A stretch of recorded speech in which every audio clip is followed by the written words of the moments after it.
My name is Rosalee Vickers. I am from Anishinaabe Nation in northern BC. I'm a residential school survivor. I was sent to Edmonton, Alberta as a child. I am a proud eagle from the Nisg Nation, and I'd like to read you a poem called Reconciliation. I sit here crying, I don't know why. I didn't know the children, and I didn't know the parents. But I knew their spirit, and I knew their love. I know their loss, and I know their potential. And I am overwhelmed by the pain and the hurt, the pain of the families and the friends, pain of entire people, unable to protect them, to help them, to comfort them, and to love them.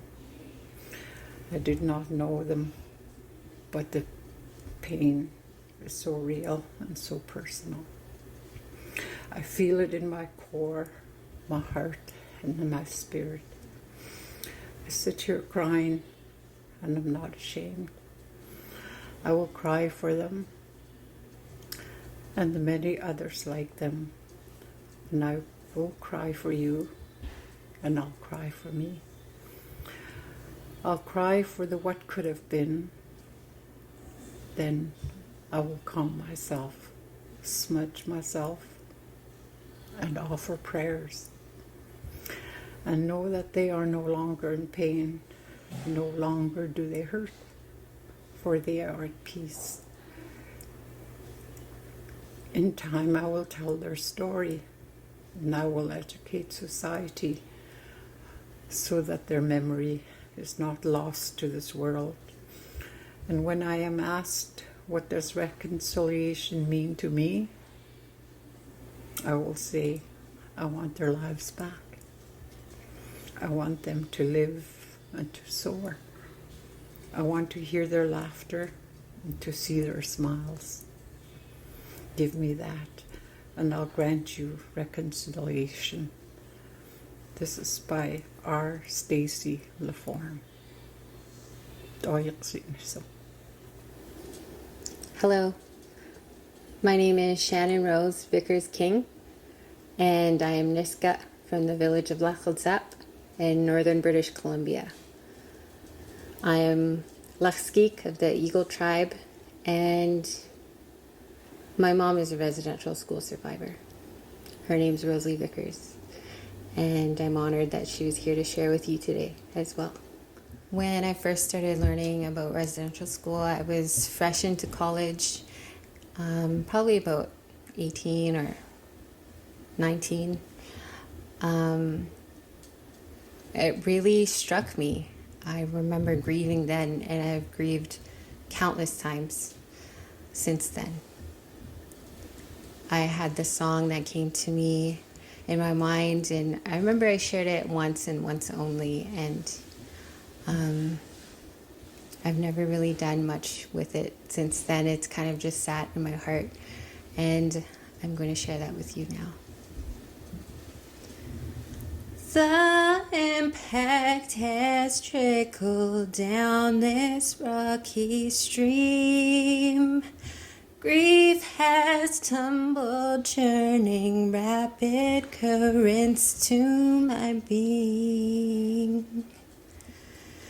Ancestral ties built a landslide of grief to fall on me. That's kind of what intergenerational trauma feels like. Thank you. Hi, I'm Shantae King. I'm Nisg and Anishinaabe. My mom is the first generation who didn't have to go to residential school, but my Gigi Rosalee had to go to residential school, and she's a survivor. I'm here to share a poem with you. A cradle board hangs from a tree.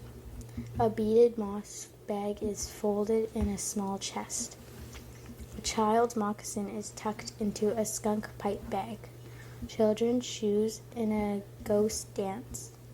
A mother clutches these palms held against her face. A river runs between her fingers. A small boy covered in soot on all fours, a naked toddler, plays in the water, while her cookum skirt is wet to her calves. "How tall are you now?" she asked. "I'm bigger than the blueberry shrub. Oh, as tall as an aspen. Where my birth was buried. See my belly button?" Each have dragged rabbit to the tent. A teepee watched expert hands. Skin butcher make berry soup for dinner. Boy falls, a robin with a slingshot. He is shown how to skewer the breast, roast the bird on hot coals. He will not kill without purpose again. The teepee tent, the log shack are empty. Trees crane their heads through the teepee flaps, the tent next door through the cracks of the mud shack. A mother's long wail from 1890 carried in the wind. A grandparent pokes embers, a sprinkle of tobacco, cedar, sweetgrass, fungus, sage swirls upward. Children's creaks trickle in their sleep. A blanket of deep earth covered fingers entwined arms around each other. We have been waiting. It is time to release this storm that consumes all of this nation. Awasis, the spirit light, these angels dance in the flame. The bones will share their stories. Listen, listen, act. These children are ours, could be yours. By Louise B. Half Sky Dancer.